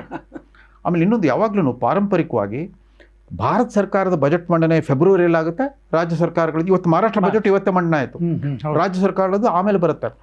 ಹಾಗಿದ್ದಾಗ ಕೇಂದ್ರ ಸರ್ಕಾರಗಳು ಕೇಂದ್ರ ಸರ್ಕಾರ ತನ್ನ ಬಜೆಟ್ನ ಪ್ರಕಟಿಸಿರೋ ಯೋಜನೆಗಳೇನು? ಯಾಕಂದ್ರೆ ಅನೇಕ ಯೋಜನೆ ಅವ್ರು ಪ್ರಕಟಿಸಿದ್ರು ಕೂಡ ಅದ್ರ ಜವಾಬ್ದಾರಿ ಇವ್ರ ಕೈ ಇಲ್ಲ. ಯಾಕಂದ್ರೆ ನಮ್ಮಲ್ಲಿ ಸೆಂಟ್ರಲ್ ಲಿಸ್ಟು ಸ್ಟೇಟ್ ಲಿಸ್ಟ್ ಅಂತ ಸೆಪರೇಟ್ ಆಗಿದೆ. ಸಂವಿಧಾನಾತ್ಮಕವಾಗಿಯೇ ಅನೇಕ ಕೃಷಿ ಇಲಾಖೆ, ನೀರಾವರಿ ಇಲಾಖೆ, ವಿದ್ಯುತ್ ಇಲಾಖೆಯನ್ನು ರಾಜ್ಯ ಸರ್ಕಾರವೇ ನಿರ್ವಹಿಸಬೇಕು, ಆರೋಗ್ಯ ಇಲಾಖೆ ಇತ್ಯಾದಿ. ಆಮೇಲೆ ಶಿಕ್ಷಣಕ್ಕೆ 47,000 ಕೋಟಿ ಕೊಟ್ಟರೆ ನಿಜ, ಯಾವ ಶಿಕ್ಷಣ ನೀತಿ ಅದ್ರ ಬಗ್ಗೆ ಏನಾದ್ರು ಸ್ಟೇಟ್ ಎಜುಕೇಷನ್ ಪಾಲಿಸಿ ಮಾಡ್ತೀವಿ ಅಂತ ಹೊರಟಿದ್ರೆ ಅದು ಘೋಷಣೆ ಆಗುತ್ತೆ, ಅದ್ರ ಬಗ್ಗೆ ನೀವು ಸೈಲೆಂಟ್. ಯಾವ ನೀತಿ ಶಿಕ್ಷಣ ನೀತಿ ಅನುಸರಿಸ್ತೀರಾ? ರಾಷ್ಟ್ರೀಯ ಶಿಕ್ಷಣ ನೀತಿ ಬೇಡ ಅಂತ ನಿಮ್ಮ ಮೊದಲ ಬಜೆಟ್ನಲ್ಲೇ 2023 ಬಜೆಟ್ನಲ್ಲಿ ಹೇಳ್ಬಿಟ್ರಿ. ಈಗೇನು ಈ ಸ್ಟೇಟ್ ಎಜುಕೇಷನ್ ಪಾಲಿಸಿ ಅನ್ನೋದು ಬಂತಾ? ಇಲ್ಲ. ಆ ರಾಷ್ಟ್ರೀಯ ಶಿಕ್ಷಣ ನೀತಿ ಬಂದಿದ್ರೆ ಈ ಬಜೆಟ್ನಲ್ಲಿ ಅಂಗನವಾಡಿಗಳ ಟೇಕ್ ಓವರ್ ಮಾಡಬೇಕಾಗಿತ್ತು ಸರ್ಕಾರ. ಅಂಗನವಾಡಿಗಳನ್ನು ಉನ್ನತೀಕರಿಸ್ಬಿಟ್ಟು ಅವನ್ನ LKG ಪ್ರೀ ಪ್ರೈಮರಿ ಸ್ಕೂಲ್ಸ್ ಅಂತ ಮಾಡಬೇಕಾಗಿತ್ತು. ಅಂಗನವಾಡಿ ಕಾರ್ಯಕರ್ತೆಯರಿಗೆಲ್ಲ ಶಿಕ್ಷಕಿಯರಾಗಿ ಅವ್ರಿಗೆ ಮೇಲ್ದರ್ಜೆಗೆ ಏರಿಸಬೇಕಾಗಿತ್ತು. ಯಾವ ಜವಾಬ್ದಾರಿನೂ ತಗೊಳ್ಳಿಲ್ಲ. ಇವತ್ತಿನ ಶಿಕ್ಷಣ ವ್ಯವಸ್ಥೆ ಯಾವುದಂತ ಗೊತ್ತೇ ಇಲ್ಲ. ಅದರಲ್ಲಿ ಉನ್ನತ ಶಿಕ್ಷಣಕ್ಕೂ ಪ್ರತ್ಯೇಕವಾಗಿ ಉಲ್ಲೇಖ ಇದೆ, ಪ್ರಾಥಮಿಕ ಶಿಕ್ಷಣದ ಬಗ್ಗೆ ಎಲ್ಲ ಹೇಳ್ಕೊಟ್ಟಿದ್ದಾರೆ. ಆದರೆ ಯಾವ ಶಿಕ್ಷಣ ನೀತಿ? ನೀವು ಅಷ್ಟೊಂದು ಬಡಾಯ ಕೊಚ್ಕೊಂಡಿದ್ರಿ. ಪ್ರೊಫೆಸರ್ ಸುಖದೇವ್ ತೋರತ್ ಅವ್ರನ್ನ ಕರೆಸ್ಬಿಟ್ಟು 3,000 ಪುಟದ ವರದಿ ಕೊಟ್ಟಿದ್ದಾರೆ. ಅದ್ರ ಗತಿ ಏನಾಯಿತು? ಆ ಘೋಷಣೆ ಎಕ್ಸ್ಪೆಕ್ಟ್ ಮಾಡಿದ್ದೆ, ಅದು ಬಂದಿಲ್ಲ. ಆಮೇಲೆ ಕರ್ನಾಟಕ ಆರೋಗ್ಯ ಮತ್ತು ಆಯುಷ್ಮಾನ್ ಭಾರತ್ ಬಗ್ಗೆ ಹೇಳಿದ್ದಾರೆ. ಮೋದಿಯವರು ಹೇಳ್ತಾರೆ ಸುಮಾರು 53 ಕೋಟಿ ಜನಕ್ಕೆ ಲಾಭ ಆಗಿದೆ, ಫಲಾನುಭವಿಗಳು ಆಯುಷ್ಮಾನ್ ಭಾರತ ಅಂತ. ಅವ್ರಿಗೆ ವಾಸ್ತವಸ್ಥಿತಿ ಗೊತ್ತೇ ಇಲ್ಲ ಅಂತ ಕಾಣುತ್ತೆ. ಬಹುಪಾಲು ಕಾರ್ಪೊರೇಟ್ ಆಸ್ಪತ್ರೆಗಳು ಮೊದಲು ಯಾರು ಆಯುಷ್ಮಾನ್ ಭಾರತ್ ಆರೋಗ್ಯ ಕರ್ನಾಟಕ ವ್ಯವಸ್ಥೆನ ಒಪ್ಕೊಂಡಿದ್ರೋ ಅವ್ರನ್ನ ಕೈ ತೊಳ್ಕೊಳ್ತಾ ಇದ್ದಾರೆ. ನಮ್ಗೆ ಯಾಕೆ ಬೇಕು ಈ ಮರುಪಾವತಿಗೆ ಅಲೆದಾಡಬೇಕಾಗುತ್ತೆ ಸರ್ಕಾರಿ ಕಚೇರಿಗಳಿಗೆ, ಅಧಿಕಾರಿಗಳು ಲಂಚ ಕೊಡದೇ ಇದ್ರೆ ಅದು ನಮ್ಮ ಬಿಲ್ ಪಾಸ್ ಆಗಲ್ಲ ಅಂತಂದ್ಬಿಟ್ಟು ಎಲ್ಲರೂ ಕೈ ತೊಳ್ಕೊಳ್ತಾ ಇದ್ದಾರೆ. ಯಾವ್ಯಾವ ಕಾರ್ಪೊರೇಟ್ ಆಸ್ಪತ್ರೆಗಳು ಮೊದಲು ಇದೆಲ್ಲ ಸೇರ್ಪಟ್ಟಾಗಿದ್ದು ಕೈ ಬಿಟ್ಬಿಟ್ಟು ಇವತ್ತು ಆಯುಷ್ಮಾನ್ ಭಾರತ್ ಮತ್ತು ಕರ್ನಾಟಕ ಆರೋಗ್ಯ ಯೋಜನೆಗಳ ಸ್ಥಿತಿ ಏನಾಗಿದೆ ಅದ್ರ ಬಗ್ಗೆ ಏನು ಮೆನ್ಷನ್ ಇಲ್ಲ ಇದ್ರೊಳಗೆ. ಅದನ್ನೇನೋ ಸುಧಾರಿಸ್ತೇವೆ ಅಂತ ಹೇಳ್ತಾರೆ. ಆಮೇಲೆ ಯಾಕೆ ಬರೋ 11ನೇ ತಾರೀಕಿನಿಂದ ಸರ್ಕಾರಿ ಡಾಕ್ಟರ್ಗಳೆಲ್ಲ ಮುಷ್ಕರ ಹಿಡಿತಾ ಇದ್ದಾರೆ? ಅದ್ರ ಬಗ್ಗೆ ಏನಾದರೂ ಪ್ರತಿಕ್ರಿಯೆ ಇದೆಯಾ? ಅವರು ಸಮಾಧಾನ ಆಗುವಂಥದ್ದು ಯಾವ ಘೋಷಣೆ ಬಂದಿಲ್ಲ. ದಿನೇಶ್ ಗುಂಡೂರಾವ್ ಹೇಳಿದ್ದಾರೆ ಮುಷ್ಕರ ಮಾಡಬಾರ್ದು ಸರ್ಕಾರಿ ಡಾಕ್ಟರ್ಗಳು ಅಂತ. ಸರ್ಕಾರಿ ಡಾಕ್ಟರ್ಗಳು ಒಂದು ಉಲ್ಲೇಖ ಬಂದಿದೆ, ಅವರು IAS ಅಧಿಕಾರಿಗಳ ಯಜಮಾನಿಕೆ ಬಗ್ಗೆ ಅವರೆಲ್ಲ ಅಸಮಾಧಾನ ಇತ್ತು. ಅದಕ್ಕೇನೋ ಡಿಸ್ಟ್ರಿಕ್ಟ್ ಸರ್ಜನ್ ಮತ್ತು DHO ಇದಕ್ಕೆ ಪದವಿಗಳಿಗೆ ಜ್ಯೇಷ್ಠತಾಪೂರ್ವಕವಾಗಿ ಆಮೇಲೆ ಭಾಳ ವಸ್ತುನಿಷ್ಠವಾಗಿ ಆ ಹುದ್ದೆಗಳಿಗೆ ನೇಮಕ ಮಾಡುವಂತೆ ಹೊಸ ವ್ಯವಸ್ಥೆ ತರ್ತೀವಿ ಅಂತ ಹೇಳಿದ್ದಾರೆ. ಅವನ್ನ ಸಶಕ್ತಗೊಳಿಸ್ತಾರೆ ಅಥವಾ ಇದೇ ಸ್ಥಿತಿಯಲ್ಲೇ ಹೊಸ ಡೆಸಿಗ್ನೇಷನ್ ಕೊಡ್ತಾರೆ ಗೊತ್ತಾಗ್ತಾ ಇಲ್ಲ. ಸೊ ಇಂಥ ಅನೇಕ ಸಮಸ್ಯೆಗಳು. ಸಾರಿಗೆ ನೌಕರರ ಅದು ವಾರ್ಷಿಕ ವಿಧಿ ಥರ ನಡೀತಾ ಇದೆ, ಅದಕ್ಕೂ ಖಚಿತವಾದ ಯಾವುದು ನಿಲುವಿಲ್ಲ. ಬಟ್ ಮೇಲ್ನೋಟಕ್ಕೆ ಎಲ್ಲ ಚೆನ್ನಾಗಿದೆ, ತುಂಬ ಸುಂದರವಾದ ಪದಪುಂಜಗಳು, ವಾಕ್ಯ ರಚನೆ. ಅಂದರೆ ಸಾಲ ಮಾಡಿ ಆದರೂ ತುಪ್ಪ ತಿನ್ನು ಅನ್ನೋ ಥರದಲ್ಲಿ ಸಾಲದಲ್ಲೇ ಎಷ್ಟು ದಿನ ಅಂತ ನಡೆಯುತ್ತೆ. ಈಗ ಲೆಂಡಿಂಗ್ಗೂ ಲಿಮಿಟ್ ಇದೆ, 30% ಆಫ್ GDP ಲೆಂಡಿಂಗ್ ಲಿಮಿಟ್ ಇದೆ. ನಮ್ದು ಆಗಲೇ 25% ಆಫ್ GDP, ನಮ್ದಾಗಲೇ 24.94% ಅಷ್ಟು ಸಾಲ ತಗೊಂಡಾಗೋಗಿದೆ. ಅಂದರೆ ನಾವು ಅಪಾಯದ ಅಂಚಿನಲ್ಲಿ ಇದೆ ಅಂತ ಅನ್ಸಲ್ವಾ ಕರ್ನಾಟಕ ಅದನ್ನ ಆರ್ಥಿಕತೆ? ಸ್ವತಃ ಉಪಮುಖ್ಯಮಂತ್ರಿಗಳು ಈ ಬಜೆಟ್ ಪೂರ್ವದ ಹಿಂದಿನ ವಾರವೇ ಹೇಳಿದರು ನಮಗೆ ಇವು ಗ್ಯಾರಂಟಿಗಳು ಹೊರೆ ಆಗಿವೆ ಅಂತ. ಹೊರೆ ಅನ್ನೋ ಶಬ್ದ ಬಳಸಿದ್ದಾರೆ ನಮ್ಮ ಉಪಮುಖ್ಯಮಂತ್ರಿಗಳು. ಹೌದು, ಅದ್ರ ಬಗ್ಗೆ ಹೊರೆ ಅಂತ ಎಲ್ಲೂ ತೋರಿಸೋದಿಲ್ಲ, ನಾವೆಲ್ಲ ನಿಭಾಯಿಸ್ಬಿಟ್ಟಿದ್ದೀವಿ, ಎಲ್ಲ ನಿರ್ವಹಿಸ್ಬಿಟ್ಟಿದ್ದೀವಿ ಅಂತ. ಆಮೇಲೆ ಮೊದಲಿಂದನೂ ರಾಜಕೀಯ ಪಕ್ಷಗಳಿಗೆ ಇನ್ ಜನರಲ್ ವಿಶೇಷವಾಗಿ ಕಾಂಗ್ರೆಸ್ ಪಕ್ಷಕ್ಕೆ ಈ ಮಧ್ಯಮ ವರ್ಗದ ವಿದ್ಯಾವಂತ ಮಧ್ಯಮ ವರ್ಗದ ತೆರಿಗೆದಾರರ ಜನ ಇದಾರಲ್ಲ ಅವ್ರ ಬಗ್ಗೆ ಒಂದು ಕಿಂಚಿತ್ತು ಗೌರವ ಇಲ್ಲ. ನೀವು ಬಡವ್ರನ್ನ, ಹಿಂದುಳಿದವ್ರನ್ನ, ಅಲ್ಪಸಂಖ್ಯಾತರನ್ನ ಎಲ್ಲರೂ ಉದ್ಧಾರ ಮಾಡಿದ್ದಾಯ್ತು. ಹೌದು, ಈ ವಿದ್ಯಾವಂತರು, ಕ್ರಿಯಾಶೀಲರು, ಈ ಹೊಸ ತಲೆಮಾರಿನ ಒಂದು ಮಧ್ಯಮ ವರ್ಗ ಬಂದಿದೆಯಲ್ಲ ಅವ್ರಿಗೋಸ್ಕರ ಏನು ಮಾಡಿದಿರಿ? ಯಾವ ಯೋಜನೆಗಳು ಇಲ್ಲ ಇದ್ರೊಳಗೆ. ಯಾಕಂದ್ರೆ ನಿಮ್ಮ ವೋಟ್ ಬ್ಯಾಂಕ್ ಅಲ್ಲ ನೋಡಿ, ಅವ್ರು ತಮ್ಮ ವಿವೇಚನಾನುಸಾರವಾಗಿ ವೋಟ್ ಚಲಾಯಿಸ್ತಾರೆ. ಇವ್ರನ್ನಾದ್ರೂ ಕೊಂಡ್ಕೊಂಡ್ಬಿಡ್ಬೋದು. ಈಗ 1,23,00,000 ಯಜಮಾಂತಿಯರು ಅಂದರೆ ಒಂದು ಮನೆಗೆ 4 ಜನ ಅಂದರೆ 4.25 ಕೋಟಿ ಮತದಾರರು ನಾವು ಆಗಲೇ ಗ್ಯಾರಂಟಿ ಮಾಡ್ಕೊಂಡ್ಬಿಟ್ಟಿದ್ವಿ ಅಂತ ಅನ್ಕೊಂಡ್ಬಿಟ್ಟಿದ್ದಾರೆ. ಸೊ ಹೀಗಾಗಿ ಆ ಗ್ಯಾರಂಟಿ ಯೋಜನೆಗಳನ್ನು ಇನ್ನಷ್ಟು ಬಲಪಡಿಸೋದ್ರ ಹೊರತುಪಡಿಸಿ ಒಂದು ಕ್ರಿಯಾಶೀಲವಾದ ಹೊಸ ಆರ್ಥಿಕ ಚಿಂತನೆ ಬರಲಿಲ್ಲ. ಆದಾಯದಲ್ಲಿ ಕೊರತೆ ಆಗಿದೆ ಬಹುತೇಕ ಅಂದರೆ ಅಬ್ಕಾರಿ ಒಂದು ಬಿಟ್ಟರೆ ಅಬ್ಕಾರಿನೂ ಸಂಪೂರ್ಣ ಗುರಿಯನ್ನೇನು ಸಾಧಿಸಿಲ್ಲ. ಹತ್ತತ್ರ ಬಂದಿದೆ, 38,000 ಕೋಟಿಲೇನೋ 36,000 ಕೋಟಿನೋ ಬಂದಿದೆ ಅಂತ ಹೇಳ್ತಾ ಇದ್ದಾರೆ. ಅದು ಬಿಟ್ಟರೆ ಇನ್ನು ಯಾವ ಇಲಾಖೆಯಲ್ಲೂ ಯಾವ ರೀತಿಯಲ್ಲೂ ಗುರಿ ಹತ್ರನೂ ತಲುಪಿಲ್ಲ. 3 ಸಾರಿ ವಿದ್ಯುತ್ ತೆರಿಗೆಯನ್ನು ಜಾಸ್ತಿ ಮಾಡಿದ್ರು, ಸದ್ದಿಲ್ದಂಗೆ ಜಾಸ್ತಿ ಮಾಡಿದ್ರು, ಸದ್ದಿಲ್ದಂಗೆ ಜಾಸ್ತಿ ನೋಂದಣಿ ಮತ್ತು ಸ್ಟ್ಯಾಂಪ್ ಡ್ಯೂಟಿನ ಜಾಸ್ತಿ ಮಾಡಿಬಿಟ್ರು. ಮಾಡಿದ್ರು. ಸೊ ಸದ್ದಿಲ್ದಂಗೆ ಹಾಲಿನ ದರ ಜಾಸ್ತಿ ಆಯ್ತು. ಯಾವ ರೀತಿ ಅಂತಂದ್ರೆ ಈ ಮಧ್ಯಮ ವರ್ಗಕ್ಕೆ ನಾವು ಯಾಕೆ ಕೇರ್ ಮಾಡಬೇಕು, ಅವ್ರು ಹೆಂಗಿದ್ರು ಕಟ್ತಾರೆ, ಎಷ್ಟು ಹಾಕಿದ್ರು ಕಟ್ತಾರೆ ಅನ್ನೋ ರೀತಿಯಲ್ಲಿ ಇವರು ಇದು. ಇನ್ನು ಟ್ರಾಲ್ ಆಗ್ತಾ ಇತ್ತು ಸೋಷಿಯಲ್ ಮೀಡಿಯಾದಲ್ಲಿ. ಇನ್ನು ಒಂದೇ ಒಂದು ಬಾಕಿ ಇರೋದು ಸುಲಭ ಶೌಚಾಲಯದ ಮೇಲೆ ಇನ್ನೂ ಕಂಡು ಬಿದ್ದಿಲ್ಲ ಸರ್ಕಾರದ್ದು. ಆಮೇಲೆ ಇನ್ನೊಂದು ಸರ್ಕಾರಿ ಆಸ್ಪತ್ರೆಗಳನ್ನು ಬಿಜಾಪುರದಲ್ಲಿ, ಬಾಗಲಕೋಟೆಯಲ್ಲಿ, ಪುತ್ತೂರಿನಲ್ಲಿ, ಅರೆ ಎಲ್ಲೆಲ್ಲಿ ಈಗಾಗಲೇ 2 ಮೆಡಿಕಲ್ ಕಾಲೇಜ್ ಇದಾವೋ ಅಲ್ಲೇ ಮತ್ತಾಕೆ ಇನ್ನೊಂದು ಮೆಡಿಕಲ್ ಕಾಲೇಜ್ ಮಾಡ್ತೀರಾ? ಮತ್ತು ಯಾಕಂದ್ರೆ ಶಾಸಕರು ತೃಪ್ತಿಪಡಿಸ್ಬೇಕಲ್ಲ, ಶಾಸಕರು ತಮ್ಮ ಮತದಾರರಲ್ಲಿ ವಚನ ಕೊಟ್ಬಿಟ್ಟಿರ್ತಾರೆ. ಅನೇಕ ಕಡೆ ಸರ್ಕಾರಿ ಪದವಿ ಕಾಲೇಜುಗಳು ಇರೋ ಕಾಲೇಜುಗಳಿಗೆ ಸಫಿಷಿಯೆಂಟಾಗಿ ಇಂಟೇಕ್ ಇಲ್ಲ, ಅಲ್ಲಿರೋ ಅಧ್ಯಾಪಕರ ಸಂಖ್ಯೆಗಿಂತ ವಿದ್ಯಾರ್ಥಿಗಳ ಸಂಖ್ಯೆ ಕಡಿಮೆ ಇದೆ.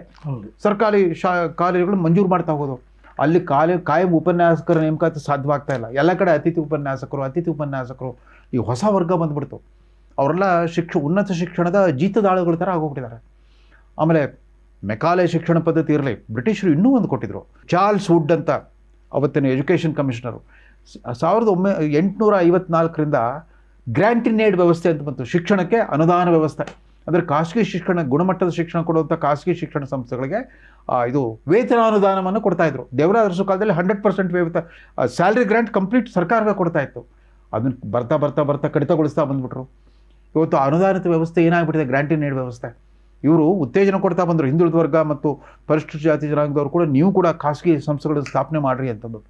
ಗ್ರ್ಯಾಂಟ್ ಇನ್ ಇಲ್ಲದೆ ಬರೀ ಬಿಲ್ಡಿಂಗ್ ಕಟ್ಟಿಸ್ಕೊಂಡು ಅವ್ರು ಹೆಂಗೆ ವೆಚ್ಚ ಭರಿಸ್ಬೇಕು? ಅವರು ಕೂಡ ಅತಿಥಿ ಉಪನ್ಯಾಸಕರು ಅಂತ ಅಗ್ಗದ ಕೂಲಿಗೆ ಕೆಲಸ ಮಾಡುವಂಥ ಶಿಕ್ಷಕರು ಇಟ್ಕೊಳ್ತಾರೆ. ಅಲ್ಲಿ ಗುಣಮಟ್ಟದ ಶಿಕ್ಷಣ ಎಲ್ಲಿಂದ ಬರುತ್ತೆ? ಅಂದರೆ ಹೊಸ ಆದಾಯದ ಮೂಲಕ್ಕೆ ಸಾಲವನ್ನೇ ನೆಚ್ಕೊಂಡಿದ್ದಾರೆ ಹೊರತು ಹೊಸ ಯೋಜನೆಗಳ ಮುಖಾಂತರ ಕ್ಯಾಪಿಟಲ್ ಎಕ್ಸ್ಪೆಂಡಿಚರ್ನ ಜಾಸ್ತಿ ಮಾಡೋದಿರ್ಬೋದು, ಈ ರೀತಿಯದು ಯಾವುದೂ ಮಾಡ್ತಾ ಇಲ್ಲ. ಎಲ್ಲವೂ ಖರ್ಚು ನಿಮಗೆ ರೆವಿನ್ಯೂ ರೆಸಿಪ್ಟ್ಸ್ಗೆ ಹೋಗ್ತಾ ಇದೆ. 74,000 ಕೋಟಿ ಬಂಡವಾಳ ವೆಚ್ಚ ಮಾಡ್ತೀವಿ, ಕ್ಯಾಪಿಟಲ್ ಎಕ್ಸ್ಪೆಂಡಿಚರ್ ಮಾಡ್ತೀವಿ ಅಂತ ಹೇಳ್ತಿದ್ದಾರೆ. ಅದಕ್ಕಾಗಿ ಯಾವ ದೊಡ್ಡ ದೊಡ್ಡ ಯೋಜನೆಗಳಿಗೆ ಕೈ ಹಾಕಿದ್ವಿ ಹೇಳ್ತಾ ಇಲ್ಲ. ಕಳೆದ ಪೇಪರ್ಸ್ ಅಷ್ಟೇ 74,000 ಕೋಟಿ ಇದೆ. ಮತ್ತೆ ಯಥಾ ಪ್ರಕಾರ ಕೇಂದ್ರ ಸರ್ಕಾರದ ಸಂಘರ್ಷದ ಮಾತುಗಳು, GST ಮಧ್ಯದಲ್ಲೇನೆ GST ರೇಟ್ ಕಟ್ ಮಾಡಿ ಪರಿಷ್ಕರಣೆ ಮಾಡಿ ಅದರಿಂದ 15,000 ಕೋಟಿ ಕರ್ನಾಟಕಕ್ಕೆ ಕಡಿಮೆ ಆಗ್ಬಿಡ್ತು. ಗ್ರಾಹಕರಿಗೆ ಸಂತೋಷ, ಜನಸಾಮಾನ್ಯರಿಗೆ ಅದರಿಂದ ಸ್ವಲ್ಪ ಸಮಾಧಾನ ಆಯ್ತು ಅಂತ ಒಪ್ಕೊಳ್ಳೋದಿಲ್ಲ, ತಮಗೆ ಕೊರತೆ ಆಯ್ತು ಅಂತ. ಯಾಕಂದ್ರೆ ಒಂದೇ ಒಂದು ಆರ್ಥಿಕ ಮಿತವ್ಯಯದ ಕ್ರಮ ಘೋಷಣೆ ಮಾಡಿದಿರಾ? ಅನಗತ್ಯ ದುಂದು ವೆಚ್ಚವನ್ನು ಕಡಿತ ಮಾಡ್ತೀವಿ ಅಂತ ಎಲ್ಲಾದ್ರೂ ಘೋಷಣೆ ಮಾಡಿದ್ರೆ ಇಲ್ಲ. ಧಾರಾಳವಾಗಿ ರಾಜ ದರ್ಬಾರ್ ನಡೆಸ್ತಾ ಇರ್ತೀರಿ, ಕೇಂದ್ರ ಸರ್ಕಾರ ಮೇಲೆ ಬೆರಳು ತೋರಿಸ್ಬಿಡ್ತಾರೆ. ನೀವು ಗ್ಯಾರಂಟಿಗಳನ್ನು ಘೋಷಣೆ ಮಾಡುವಾಗ 15ನೇ ಹಣಕಾಸು ಯೋಜನೆ ಜೊತೆಗೆ ಆಯೋಗ ಜೊತೆ ಸಮಾಲೋಚನೆ ಮಾಡಿದ್ರೆ ಅವಾಗ ಅಫ್ಕೋರ್ಸ್ ನೀವು ವಿರೋಧ ಪಕ್ಷದಲ್ಲಿ ಇದ್ರೆ ನಿಜ. ಅದ್ರ ಪರಿಸ್ಥಿತಿ ಗೊತ್ತಿತ್ತಲ್ಲ, ನೀವೆಲ್ಲ ಶಾಸಕರಾಗಿದ್ರಿ, ರಾಜ್ಯದ ಬೊಕ್ಕಸ ಸ್ಥಿತಿಗತಿ ಏನದು ಗೊತ್ತಿತ್ತು ನಿಮಗೆ? ಅಥವಾ ಕೇಂದ್ರ ಸರ್ಕಾರ ಜೊತೆಗೆ ಏನಾದರೂ ಸಮಾಲೋಚನೆ ಮಾಡಿದ್ರೆ ಅನೌಪಚಾರಿಕವಾಗಿ ಈ ಥರ ತಂದು ಬಿಡ್ಬೋದ ನಾವು? ಇದರ ಅಂದಾಜು ವೆಚ್ಚ ಇಷ್ಟಾಗುತ್ತೆ, ತಂದರೆ ಏನಾದೀತು? ಇವತ್ತು ಮೆನ್ಷನ್ ಮಾಡಿದ್ದಾರೆ ಸಾರ್ವತ್ರಿಕ ಕನಿಷ್ಠ ಆದಾಯ ಅನ್ನೋ ಯೂನಿವರ್ಸಲ್ ಬೇಸಿಕ್ ಇನ್ಕಮ್ ಅಂತ. ಒಬ್ಬರು ಸದರ್ನ್ ಕ್ಯಾಲಿಫೋರ್ನಿಯಾ ಯೂನಿವರ್ಸಿಟಿ ಭಾರತೀಯ ಸಂಜಾತ ಆರ್ಥಿಕ ತಜ್ಞ ಪ್ರಣಬ್ ಬರ್ದಾನ್ ಅಂತ, ಅವರು 2011ರಲ್ಲಿ ಇದು ಪ್ರತಿಪಾದನೆ ಮಾಡಿದರು. ಇಲ್ಲಿ ಆರ್ಥಿಕ ಭದ್ರತೆ ಕೊಡಬೇಕು ಅಂತಂದರೆ ಅವರ ಆದಾಯ ಮಿತಿ ಏನಾದರೂ ಇರಲಿ, ಪ್ರತಿ ಕುಟುಂಬಕ್ಕೆ ಕನಿಷ್ಠ 10,000 ರೂಪಾಯಿ ಕೊಡುವಂಥ ವ್ಯವಸ್ಥೆ ವರ್ಷಕ್ಕೆ ಅಂತ ತರಬೇಕು ಅಂತ ಅವ್ರು ಹೇಳಿದರು. ಅದನ್ನು 2019ರಲ್ಲಿ ಲೋಕಸಭಾ ಚುನಾವಣೆ ರಾಹುಲ್ ಗಾಂಧಿ ಅವರು ನ್ಯಾಯ ಅಂತಂದು ಮಾತಾಡಿದರು. ಆಮೇಲೆ ಸಿದ್ದರಾಮಯ್ಯನವ್ರು ತಂದುಬಿಟ್ರು 2,000 ಅಂತ. ಬಟ್ ಈ ನೇರ ನಗದು ಪಾವತಿಯ ಸಮಸ್ಯೆ ಏನು ಅಂತಂದರೆ, ಒಮ್ಮೆ ಕೊಡ್ಲಿಕ್ಕೆ ಶುರು ಮಾಡಿದ ಮೇಲೆ ನೀವು ನಿಲ್ಸೋಕ್ಕಾಗಲ್ಲ. ಈಗ 2,000 ಕೊಟ್ಟಿವಿ ಅಂತೀವಿ, ಮುಂದಿನ ಚುನಾವಣೆ ಗೆಲ್ಲೋದು ಕಷ್ಟ ಅಂದರೆ 5,000 ಅಂತ ಅನೌನ್ಸ್ ಮಾಡಬೇಕಾಗುತ್ತೆ. ಅದು ಪ್ರತಿ ಸಾರಿ ದುಪ್ಪಟ್ಟು ಮಾಡ್ತಾ ಹೋದರೆ, ಆಮೇಲೆ ನಿನ್ನೆ ತಾನೇ ಇವ್ರದೇ ಸರ್ಕಾರ ಒಂದು ಪ್ರಕಟಣೆ ಹೊರಡಿಸು. ಬ್ರೇಕಿಂಗ್ ನ್ಯೂಸ್ ಏನು ಅಂತಂದರೆ, ರಾಜ್ಯದಲ್ಲಿ 15,36,000 ಬೋಗಸ್ BPL ಕಾರ್ಡ್ಗಳು ರದ್ದು ಮಾಡಿ ಪತ್ತೆ ಹಚ್ಚಿದ್ದೀವಿ ಅಂತಂದ್ಬಿಟ್ಟು. ಅಂದ್ರೆ ಅವ್ರಿಗೆಲ್ಲ ಕೊಡ್ತಾ ಬರ್ತಾ ಇದ್ರಿ ನೀವು, ಇವೆಲ್ಲ ಯೋಜನೆ ಲಾಭವನ್ನು ಪಡಿತಾ ಇದ್ದಾರೆ. ಆ್ಯಂಡ್ ಉಚಿತ ವಿದ್ಯುತ್ ಅಂತೂ ಎಲ್ಲರೂ ಅಪಾರ್ಟ್ಮೆಂಟ್ನಲ್ಲಿರೋರು ಎಲ್ಲರೂ 2 ಕೋಟಿ ರೂಪಾಯಿ ಅಪಾರ್ಟ್ಮೆಂಟ್ಲಿರೋರು ಕೂಡ ವಿದ್ಯುತ್ ಬಿಲ್ ಕಟ್ತಾ ಇಲ್ಲ. ಆ ಥರದ ವ್ಯವಸ್ಥೆ ತಂದುಬಿಟ್ಟಿದ್ದಾರೆ. ಅಲ್ಲಿ ನಾವು ವರ್ಗೀಕರಣ ಮಾಡ್ತೀವಿ, ಫಲಾನುಭವಿಗಳು ಗುರುತಿಸ್ಲಿಕ್ಕೆ ಒಂದು ಹೊಸ ವ್ಯವಸ್ಥೆ ತರ್ತೀವಿ ಅಂತ ಯಾವ ಪ್ರಯತ್ನವೂ ಕಾಣಿಸ್ತಾ ಇಲ್ಲ. ಮೋದಿಯವರು VBG ರಾಮ್ಜೇಲಿ ತಂದಿರೋದು ಅದನ್ನೇ. ಆರ್ಟಿಫಿಷಿಯಲ್ ಇಂಟೆಲಿಜೆನ್ಸ್ ಮೂಲಕ ಬೋಗಸ್ ಬಿಲ್ಲಿಂಗು, ಬೋಗಸ್ ಫಲಾನುಭವಿಗಳು ಪತ್ತೆ ಹಚ್ಚೋ ಇದು ಮಾಡ್ತೀವಿ, ಅಕ್ರಮಗಳನ್ನು ಕಡಿತಗೊಳಿಸೋ ಪ್ರಯತ್ನ ಮಾಡ್ತೀವಿ ಅಂತೆಲ್ಲ ಹೇಳಿದ್ದಾರೆ ಉದ್ದೇಶ. ಅಂದರೆ ಈ ಮೊದಲ ಚುನಾವಣಾ ಪ್ರಣಾಳಿಕೆ ಘೋಷಣೆ ಮಾಡಿದ್ರಲ್ಲ, ಆಗ ಎಲೆಕ್ಷನ್ ಗೆಲ್ಲಬೇಕು ಅನ್ನೋ ಕಾರಣಕ್ಕೆ ಅದೇ ಮನಸ್ಥಿತಿಯಲ್ಲೇ ಈಗಲೂ ಬಜೆಟ್ ಮಂಡನೆ ಮಾಡ್ತಾ ಇದ್ದಾರೆ ಅನ್ನುವಂಥದ್ದು ಸ್ಪಷ್ಟವಾಗಿ ಗೊತ್ತಾಗುತ್ತೆ. ಒಂದು ವಿನೂತನವಾದ ಚಿಂತನೆ, ವಿಚಾರಧಾರೆ ಅಥವಾ ಹೊಸ ರೀತಿಯ ಒಂದು ಅಪ್ರೋಚು ಅದಿಲ್ವೇ ಇಲ್ಲ. ಈಗ ಬಿಜೆಪಿಯವರು ಚಿಂತನೆ, ಧೋರಣೆ, ಮನೋಧರ್ಮ ಆ ಥರದ್ದೆಲ್ಲೂ ಕಾಣಿಸ್ತಾ ಇಲ್ಲ. ಅಂದರೆ ಸ್ವತಃ ಸಿದ್ದರಾಮಯ್ಯನವ್ರಿಗೆ ಒಂಥರ ವೈಚಾರಿಕ ಜಡತ್ವ ಬಂದ್ಬಿಟ್ಟಿದೆ. ಆ್ಯಂಡ್ ಇವತ್ತು ನೋಡಿ, ಎಲ್ಲಿ ತಮ್ಮ ಒಡ್ಡೋಲಗದ ವಿಚಾರವಾದಿಗಳು ಆಕ್ಷೇಪ ಮಾಡ್ತಾರೆ ಅಂದ್ಬಿಟ್ಟು ಶುಕ್ರವಾರ 10:30ಗೆ ರಾವು ಕಾಲ ಅಂದರೆ 10:16ಕ್ಕೂ ಓದಕ್ಕೆ ಶುರು ಮಾಡಿಬಿಟ್ರು ಅದನ್ನು 10 ನಿಮಿಷ ಮುಂಚೆ. ಅದು ಭಾಳ ಎದ್ದು ಕಾಣಿಸುತ್ತೆ ಯಾಕೆ ಹಾಗೆ ಮಾಡ್ತಿರ್ತಾರೆ ಅಂತ. ಆಮೇಲೆ ನೋಡಿ, ಗಾಂಧೀಜಿ ಹೆಸರು ತೆಗೆದಿರುವಂಥದ್ದು ಮಾಡಿದ್ರಲ್ಲ, ಈಗ ಎಲ್ಲ ಗ್ರಾಮ ಪಂಚಾಯತ್ಗಳಿಗೆ ಗಾಂಧೀಜಿ ಗ್ರಾಮ ಪಂಚಾಯತ್ ಅಂತ ಇರ್ತಾರೆ.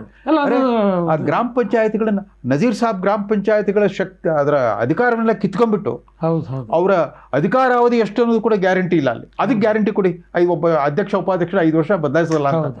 ಯಾವ ಗ್ಯಾರಂಟಿ ಕೊಡ್ದೇನೆ ಅವನು ಪೂರ್ತಿ ಮೂಲಗುಂಪು ಮಾಡಿಬಿಟ್ಟು ದುರ್ಬಲಗೊಳಿಸ್ಬಿಟ್ಟು ಅದಕ್ಕೆ ಗಾಂಧೀಜಿ ಹೆಸರಿಟ್ಟರೆ ಅದಕ್ಕಿಂತ ದೊಡ್ಡ ಅವಮಾನ ಯಾವುದೂ ಇಲ್ಲ. ಗಾಂಧೀಜಿ ಹೆಸರಿಗೆ ಅಪಚಾರ ಮಾಡ್ದಂಗೆ. ನೀವು ಚುನಾವಣೆ ನಡೆಸಲ್ಲ, ಆ ಚುನಾಯಿತರಾದ ಅಧ್ಯಕ್ಷ ಉಪಾಧ್ಯಕ್ಷರಿಗೆ ಅವರ ಅಧಿಕಾರಾವಧಿ ಕೂಡ ಇಂತಿಷ್ಟು ಅಂತ ಖಡಾಖಂಡಿತವಾಗಿ ಹೇಳೋ ಸ್ಥಿತಿಯಲ್ಲಿಲ್ಲ. ಎಲ್ಲ ಕಡೆ ರಾಜಕೀಯ ಚೌಕಾಸಿ ಸಂಧಾನ, ಇನ್ನು ಗ್ಯಾರಂಟಿ ಗುಂಗಿನಲ್ಲೇ ನಾವು ಆಡಳಿತ ನಡೆಸಬಹುದು ಅನ್ನುವಂಥದ್ದು ಈ ಬಜೆಟ್ನಿಂದ ಸ್ಪಷ್ಟವಾಗಿ ಕಾಣುತ್ತೆ. ಸಮಯದ ಅಭಾವವೂ ಇರೋದ್ರಿಂದ ಕೊನೆಯದಾಗಿ ಬಿಜೆಪಿಯವರು ಒಂದು ಚೆಂಬಿಟ್ಕೊಂಡು ಪ್ರತಿಭಟನೆ ಮಾಡಿದ್ದಾರೆ. ಆ್ಯಸ್ ಯೂಶುವಲ್ ಪ್ರತಿಪಕ್ಷವಾಗಿ ಒಂದು ಮಾಡಿದ್ದಾರೆ. ಆದರೆ ನಿಜವಾಗ್ಲೂ ಈ ಬಜೆಟನ್ನು ನೋಡಿದಾಗ ರಾಜ್ಯದ ಜನಕ್ಕೆ 10 ಮಾರ್ಕ್ಸಲ್ಲಿ ಎಷ್ಟು ಮಾರ್ಕ್ಸ್ ಸಿಕ್ತು ಅಂತ ಅಂತೀರಿ ನೀವು? ಎಷ್ಟು ಸಿಕ್ತು ಅಂತ? ಒಂದು 5 ಅಂತ ಹೇಳ್ಬೋದು. 5. ಯಾಕಂದ್ರೆ ಈಗಾಗಲೇ ಪ್ರಚಲಿತ ಇರೋ ಯೋಜನೆಗಳು ಯಾವುದು ಡಿಸ್ಟರ್ಬ್ ಮಾಡೋಕೆ ಹೋಗಿಲ್ಲ. ಇರೋ ಯೋಜನೆ ಮುಂದುವರಿಸ್ತೀವಿ ಅಂತ ಹೇಳ್ಬಿಟ್ಟಿದ್ದಾರೆ. ಹೆಂಗೆ ಮಾಡ್ತಾರೋ, ಸಾಲ ಮಾಡ್ತಾರೋ, ಇನ್ನೇನು ಮಾಡ್ತಾರೋ. ಆಮೇಲೆ ಬಂಡವಾಳ ಹೂಡಿಕೆಯಲ್ಲಿ ಅದಕ್ಕೆ ತಾವು ಈ ರಾಜ್ಯ ಸರ್ಕಾರಕ್ಕೆ ಎಷ್ಟು ಮಟ್ಟಿಗೆ ಕ್ರೆಡಿಟ್ ಕೊಡಬೇಕು, ಕೇಂದ್ರ ಸರ್ಕಾರಕ್ಕೆ ಕೊಡಬೇಕಾಗುತ್ತೆ. ಆ ವಿದೇಶಗಳಿಂದ ಬಂಡವಾಳ ಆಕರ್ಷಿಸೋದ್ರಲ್ಲಿ ಕೇಂದ್ರ ಸರ್ಕಾರದ ನಿರಂತರವಾದ ಒಂದು ಬದ್ಧತೆ ಇದೆಯಲ್ಲ, ಅದರಿಂದ ಭಾರತಕ್ಕೆ ಬರ್ತಾರೋ. ಆಮೇಲೆ ಈ ಜಾಗತೀಕರಣ ಪೂರ್ವದಲ್ಲೂ ಕೂಡ ಬಹುಪಾಲು ಸಾರ್ವಜನಿಕ ಉದ್ಯಮಗಳೆಲ್ಲ ಬೆಂಗಳೂರಲ್ಲೇ ಇದ್ವು. ಸೊ ಬೆಂಗಳೂರು ಅದು ಹೊಸದಲ್ಲ. ಇಲ್ಲಿನ ಇನ್ಫ್ರಾಸ್ಟ್ರಕ್ಚರ್ ಆ ಥರ ಇದೆ. ಇಲ್ಲಿನ ಶೈಕ್ಷಣಿಕ ಪರಿಸರ, ಇಲ್ಲಿನ ವೈಜ್ಞಾನಿಕ ಪರಿಸರ, ಆಮೇಲೆ ಇಲ್ಲಿನ ಹವಾಗುಣ ಇತ್ಯಾದಿಗಳ. ಬಟ್ ಅದೆಲ್ಲ ಸರಿ, ಬೆಂಗಳೂರಿಗೆ ಮಾತ್ರ ಬೃಹತ್ ಗಾತ್ರದ ಯೋಜನೆಗಳನ್ನ ಮಾಡಿಬಿಟ್ಟು ಗ್ರಾಮೀಣ ಕರ್ನಾಟಕವನ್ನು ಬರ್ತಾ ಮರಿತಾ ಇದಿರಲ್ಲ ಅಂತ. ಬ್ರ್ಯಾಂಡ್ ಬೆಂಗಳೂರಿಗೆ ಲಕ್ಷ ಕೋಟಿ ಕೊಟ್ಟಾಗೋಗಿದೆ ಅಂದ್ರೆ ಧಾರಾಳವಾಗಿ ಕೊಡ್ತಾ ಹೋಗ್ತಾರೆ. ಆಮೇಲೆ ಎಲ್ಲ ಹೊಸ ಉದ್ಯಮಗಳು ಮತ್ತೆ ಬೆಂಗಳೂರು ಸುತ್ತಮುತ್ತ, ಮತ್ತೆ ಈಗ ದೇವನಹಳ್ಳಿ ಟು ಡಾಬಸ್ಪೇಟೆವರೆಗೂ ಅಲ್ಲಿ ಶುರು ಆಗ್ಬಿಡ್ತಾರೆ. ಅವರು ಕಣ್ಣೆದುರಿಗೇನೆ ಚಮತ್ಕಾರಿಕ ರೀತಿಯಲ್ಲಿ ಮೋದಿ ಸರ್ಕಾರದ ಬಗ್ಗೆ ಎಷ್ಟು ಬೈಕೊಳ್ಳಿ. ಮೈಸೂರು ಬೆಂಗಳೂರು ಎಕ್ಸ್ಪ್ರೆಸ್ ಹೈವೇ ಇವ್ರ ಕಾನ್ಸ್ಟಿಟ್ಯೂನ್ಸಿಗೆ ನಮ್ಮ ಕಣ್ಣೆದುರಿಗೆ ಶಿಲಾನ್ಯಾಸದಿಂದ ಲೋಕಾರ್ಪಣೆ ಮಾಡಿಬಿಟ್ರು. ಸಾಗರದಲ್ಲಿ Sigandur bridge, hanging bridge, Nitin Gadkari ಬಂದ್ಬಿಟ್ಟು ಶಿಲಾನ್ಯಾಸದಿಂದ ಉದ್ಘಾಟನೆ ಮಾಡಿ ತೋರಿಸ್ಬಿಟ್ರು. ಉದ್ಘಾಟನಾ ಸಮಾರಂಭ ಪಾಲ್ಗೊಳ್ಳೋ ಸೌಜನ್ಯ ತೋರಿಸಲ್ಲ. ನೀವು ರಾಜಕೀಯ ಆಯಿತು, ಮಾತೆತ್ತಿರಿ ಬೆರಳು ತೋರಿಸ್ತೀರಿ, ಕೇಂದ್ರ ಸರ್ಕಾರದ ಬಗ್ಗೆ ಅಪಹಾಸ್ಯ ಮಾಡ್ತೀರಿ, ಸುಖ ಸುಮ್ಮನೆ ಸಿಟ್ಟು ಪ್ರದರ್ಶನ ಮಾಡ್ತೀರಿ ನಿಮ್ಮ ನಾಯಕರಿಗೆ ತೃಪ್ತಿ ಆಗಲಿ ಅಂದ್ಬಿಟ್ಟು. ಆದರೆ ಆ ಕನಿಷ್ಠ ಒಕ್ಕೂಟ ರಾಜ್ಯ ವ್ಯವಸ್ಥೆ ಬಗ್ಗೆ ಮಾತಾಡಿದ್ದಾರೆ ಮತ್ತೆ ಇವತ್ತು, ಕೋಆಪರೇಟಿವ್ ಫೆಡರಲಿಸಮ್ ಅಂತ. ಲೋಕಸಭೆಯಲ್ಲಿ ಮೊಟ್ಟ ಮೊದಲ ಬಾರಿಗೆ ಪ್ರಧಾನಮಂತ್ರಿ ಮಾತಾಡಿದಾಗಲೇ ಮೋದಿಯವರು ಹೇಳಿದರು, ಕೋಆಪರೇಟಿವ್ ಫೆಡರಲಿಸಮ್ ಅಷ್ಟೇ ಅಲ್ಲ, ರಾಜ್ಯಗಳ ನಡುವೆ ಕಾಂಪಿಟೇಟಿವ್ ಕೋಆಪರೇಟಿವ್ ಫೆಡರಲಿಸಮ್ ಇರಬೇಕು ಅಂತಂದ್ಬಿಟ್ಟು. ಒಂದು ಸ್ಪರ್ಧಾತ್ಮಕವಾದ ಒಕ್ಕೂಟ ರಾಜ್ಯ ವ್ಯವಸ್ಥೆ ಇರಬೇಕು, ಸಹಕಾರಿ ಸಂಘ ರಾಜ್ಯ ವ್ಯವಸ್ಥೆ ಇರಬೇಕು ಅಂತ ಹೇಳಿದರು. ಇವರು ನೀವು ನೀತಿ ಆಯೋಗದ ಸಭೆಗಳನ್ನು ಬಹಿಷ್ಕರಿಸ್ತೀರಿ, GST ಕೌನ್ಸಿಲ್ ನೀವು ಹೋಗಲ್ಲ, ಬೇರೆ ನಿಮ್ಮ ರಾಯಭಾರಿನ ಕಳಿಸ್ತೀರಿ. ಎಲ್ಲಿ ಒಕ್ಕೂಟ ರಾಜ್ಯ ವ್ಯವಸ್ಥೆ ಸಾಧ್ಯ? ಆಮೇಲೆ DMK ಪಕ್ಷದ ಮುಖ್ಯಮಂತ್ರಿಗೆ ಅಭಿನಂದಿಸ್ಬಿಟ್ಟು ಪತ್ರ ಬರೀತೀರಿ, ನಾವೆಲ್ಲ ಒಂದಾಗ್ಬೋಣ ಒಕ್ಕೂಟ ರಾಜ್ಯ ವ್ಯವಸ್ಥೆ. ನೀವು ರಾಷ್ಟ್ರೀಯ ಪಕ್ಷಕ್ಕೆ ಸೇರಿದವ್ರನ್ನ ಮರ್ತು ಬಿಟ್ರ? ಆ DMK ಪಕ್ಷದ ಪ್ರಣಾಳಿಕೆಯಿಂದಾಗಿ ಕಾಂಗ್ರೆಸ್ ಧೂಳಿಪಟ ಆಗಿಬಿಟ್ಟಿದೆ. 58 ವರ್ಷದಿಂದ ಕಾಂಗ್ರೆಸ್ಸೇ ಇಲ್ಲ ತಮಿಳುನಾಡಿನಲ್ಲಿ. ನೀವು ಇಲ್ಲಿ ಕಾಂಗ್ರೆಸ್ನ ನೀವು ಮುಖ್ಯಮಂತ್ರಿ ಪದವಿಯಿಂದ ಕೆಳಗಿಳಿಯೋಷ್ಟೊತ್ತಿಗೆ ಕಾಂಗ್ರೆಸ್ನ ಮುಗಿಸಿಬಿಡ್ಬೇಕು ಅಂತಿದ್ದಾರೆ ಕರ್ನಾಟಕದಲ್ಲಿ. ಆ ಕಾಂಗ್ರೆಸ್ ಸಂಸ್ಕೃತಿ ಅಥವಾ ಕಾಂಗ್ರೆಸ್ ಪರಂಪರೆ ಏನಿತ್ತು, ಯಾಕೆ ಪದೇ DMK ತತ್ವವನ್ನು ನೀವು ಅಡಾಪ್ಟ್ ಮಾಡ್ಕೊಳ್ತಿದ್ದಾರೆ, ಎರವಲು ಪಡ್ಕೊಳ್ತಾ ಇದ್ದಾರೆ? ಅಂದ್ರೆ ಒಟ್ಟಾರೆಯಾಗಿ ಸಂಕುಚಿತ ಪ್ರಾದೇಶಿಕತೆಯನ್ನ ಉತ್ತೇಜಿಸೋದಿದೆ ಅಲ್ಲ, ಬಹಳ ತಪ್ಪದು. ತಪ್ಪು ಕಾಂಗ್ರೆಸ್ ನಾಶ ಆಗೋಗ್ಬಿಡುತ್ತೆ. ಆ ಪ್ರಾದೇಶಿಕತೆಯನ್ನ ನೀವು ಉತ್ತೇಜಿಸ್ತಾ ಹೋದ್ರೆ ಬಹುಶಃ ಅದು ಕರ್ನಾಟಕಕ್ಕೂ ಅಪ್ಲೈ ಮಾಡಿ ಮುಂದಿನ ದಿನಗಳಲ್ಲಿ ಬೆಂಗಳೂರಿಗೆ ಯಾಕೆ ಜಾಸ್ತಿ ಕೊಡ್ತೀರಾ, ನಮ್ಗೆ ಯಾಕೆ ಕೊಡಲ್ಲ ಅಂತ ಕೇಳ್ತಾರೆ. ಅಥವಾ ಬೆಂಗಳೂರಿನವರು ನಮ್ಮ ದುಡ್ಡು ತಗೊಂಡೋಗಿ ನೀವು ಗುಲ್ಬರ್ಗಕ್ಕೆ ಯಾಕೆ ಕೊಡ್ತೀರಾ, ಬೆಂಗಳೂರಿಗೆ ಯಾಕೆ ಅಂತ ಕೇಳಿದ್ರೆ ಆ ಥರ ಪರಿಸ್ಥಿತಿಗಳು ನಿರ್ಮಾಣ ಆಗಬಾರ್ದು ಅಂತಂದ್ರೆ ಈ ರೀತಿಯ ಯೋಚನೆಗಳನ್ನ ಬಿಡಬೇಕು ಅನ್ನುವಂಥದ್ದು. ಒಟ್ಟಾರೆಯಾಗಿ ಬಜೆಟ್ ನೋಡಿದಾಗ ಗಾತ್ರ ಏನೋ ಜಾಸ್ತಿ ಆಗ್ತಾ ಇದೆ, ಅದರ ಜೊತೆಗೆ ಸಾಲವೂ ಜಾಸ್ತಿ ಆಗ್ತಾ ಇದೆ. ಸಾಲಕ್ಕೆ ಕಡಿವಾಣ ಹಾಕಬೇಕು, ಆದಾಯದ ಹೊಸ ಮೂಲವನ್ನು ಹುಡುಕಬೇಕು. ಹಾಗಾದಾಗ ಮಾತ್ರ ನಿಜವಾದ ಒಂದು ಆರ್ಥಿಕತೆ ಅಭಿವೃದ್ಧಿ ಆಗುತ್ತೆ ಅನ್ನುವಂಥದ್ದು ಎಲ್ರಿಗೂ ಗೊತ್ತಿರುವಂಥ ವಿಚಾರ. ಆ ದಿಕ್ಕಿನಲ್ಲಿ ಮುಂದಿನ ದಿನಗಳಲ್ಲಿ ಕರ್ನಾಟಕ ಸರ್ಕಾರ ಏನು ಕೆಲಸ ಮಾಡುತ್ತೆ ಅನ್ನೋದನ್ನು ರಾಜ್ಯದ ಜನ ಕುತೂಹಲದಿಂದ ನೋಡ್ತಾ ಇದ್ದಾರೆ. ಇಲ್ಲಿವರೆಗೂ ಬಂದು ನಿಮ್ಮ ಅಭಿಪ್ರಾಯವನ್ನು ತಿಳಿಸಿದ್ದಕ್ಕೆ ಈ ಬಜೆಟ್ ಬಗ್ಗೆ ಧನ್ಯವಾದಗಳು. ನಮಸ್ಕಾರ.